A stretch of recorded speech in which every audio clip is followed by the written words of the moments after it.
Si vous devez changer ou faire évoluer votre installation d'eau autonome, il vous sera peut-être nécessaire de faire un nouveau réglage du pressostat.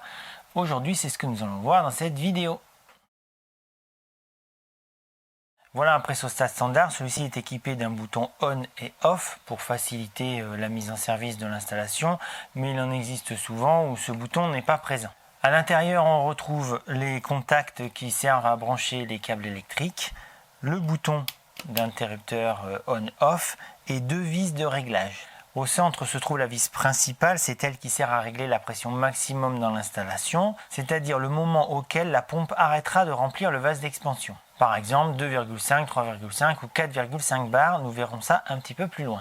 La vis sur le côté, elle sert à régler le différentiel de pression avant la remise en route. Elle va agir sur la pression minimum, mais ne règle pas cette valeur. Elle règle uniquement l'écart entre la pression maximum et la pression en moins au moment où la pompe se remettra en marche. Par exemple, on règle sur 1 bar, c'est-à-dire que si on a réglé une pression max à 3,5 bars, la pompe se remettra en marche à 2,5 bars. La pression maximum dépend de plusieurs facteurs. Côté matériel, la pression maximum est donnée par le vase d'expansion lui-même, sa pression qu'il peut supporter au maximum, la pression maximum que peut donner la pompe évidemment, mais aussi la pression maximum que peuvent supporter les canalisations de votre installation. Côté besoin, pour une maison standard, une pression maximum de 3,5 bars est tout à fait indiquée. Pour une grande bâtisse ou pour une propriété où vous avez des bâtiments qui sont éloignés, une pression de 4,5 bars sera plus indiquée. Ce besoin de pression un peu plus élevé est nécessaire parce qu'on a des pertes de charge sur des grandes longueurs dans les canalisations et avec beaucoup de coudes notamment. Mais ça servira aussi à une optimisation pour l'utilisation, mais ça on en parlera à la fin.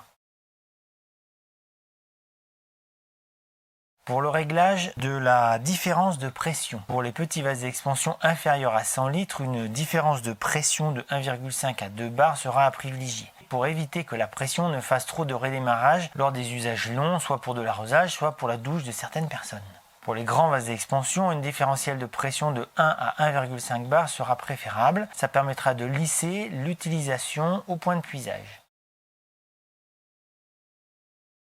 Pour améliorer le confort d'utilisation, surtout si vous avez plusieurs points de puisage, il y a la possibilité donc de monter la pression à 4,5 bars, alors d'office pour les grandes installations, mais vous pouvez faire cette astuce pour les petites. Vous réglez la pression de départ à 4,5 bars, voire 5, voire 6 pour des très grandes installations, et à l'arrivée, sur les points de puisage principaux, par exemple à l'entrée de chaque bâtiment, vous mettez des régulateurs de pression, des réducteurs de pression que vous réglez à 3 ou 3,5 bars. Cette astuce permet entre autres, chaque personne qui utilisera de l'eau, s'il y en a 2 ou 3 en même temps, aura un débit plus constant, une pression plus constante, et ça permettra également à la pompe de se mettre en marche moins souvent et donc de réduire son usure sur le long terme. Pour effectuer le réglage proprement dit du pressostat par rapport à votre installation. En premier, vous coupez le courant au niveau du disjoncteur et l'idéal c'est d'avoir un disjoncteur qui soit spécifique ou alors vous le débranchez dans la prise murale. Ensuite, vous ouvrez le capot. Là, il y a une petite astuce à connaître. C'était important de couper le courant avant, même si vous utilisez un pressostat qui est un interrupteur. En effet, quand vous mettez sur auto, c'est-à-dire mise en route, le bouton est relâché. Et lorsque vous mettez sur off, le bouton est appuyé. Ça veut dire que dès lors que vous enlevez le capot, votre système est en marche. Il faut le savoir, c'est pour ça que c'est important de couper le courant avant, et puis ça évite les mauvaises surprises dans tous les cas. Alors, je pars du principe que c'est pas un neuf que vous avez, que c'est une occasion que vous devez remettre en marche. En premier lieu, vous dévissez pour relâcher la pression, si j'ose dire. Là, sur le côté, on voit qu'il y a des petits traits. Alors, je sais pas si tous les modèles en sont équipés. Ça donne une indication de la pression. Bon, 1, 2, 3 bars. C'est pas très précis, donc je préfère faire le réglage en réel. Pour le moment, vous ne touchez pas à la seconde vis. On verra ça dans un second temps. Pour le premier réglage, c'est-à-dire la remise en pression maximum de votre installation, une fois que ça c'est fait, vous remettez le courant. À ce niveau-là, vous faites attention parce que dans votre cas, les contacteurs, il y aura des fils électriques ici, donc ça veut dire qu'il y a du courant, soyez prudent. Et ensuite, vous allez commencer à revisser votre vis de manière à créer la demande pour mettre en marche la pompe. À ce moment-là, donc ici dans le studio, je n'en ai pas. La pompe va se mettre en marche et le manomètre qui est branché sur votre vase d'expansion et qui souvent sera branché ici, vous permettra de connaître la pression maximum à laquelle votre installation va monter. Vous montez par palier jusqu'à ce que vous atteigniez la pression que vous avez choisie. Bon, là, je vais le monter selon l'indication à 3 bars. Bon, ici, il ne se déclenche rien, évidemment. Une fois que c'est monté à la pression maximum, maintenant, on veut connaître la pression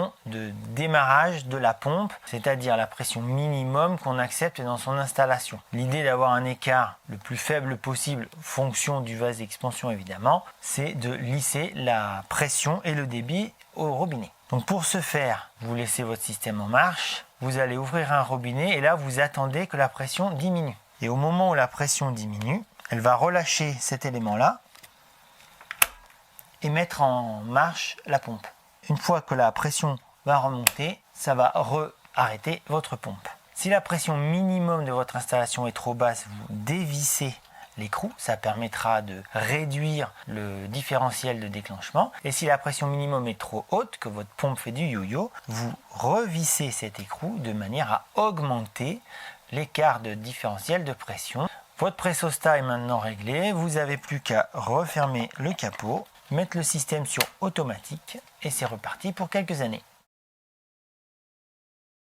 On est arrivé au bout de cette vidéo, j'espère qu'elle vous aura plu et qu'elle vous sera utile. Si c'est le cas, merci d'y mettre un pouce en haut, ça fait toujours plaisir. Si vous pensez qu'elle peut être utile à quelqu'un d'autre, pensez à la partager. Si vous êtes arrivé en premier sur cette vidéo par rapport à votre dépannage de surpresseur, je vous invite à consulter également la vidéo que j'avais réalisée en dépannage sur un chantier chez un client, où je montre plein de petites astuces pour la remise en route et l'entretien de ce genre de surpresseur. Depuis quelques temps, le bouton merci a été activé sur de nombreuses chaînes. Éventuellement, pensez à vous en servir. Vous participerez ainsi au partage des connaissances en vidéo. À bientôt!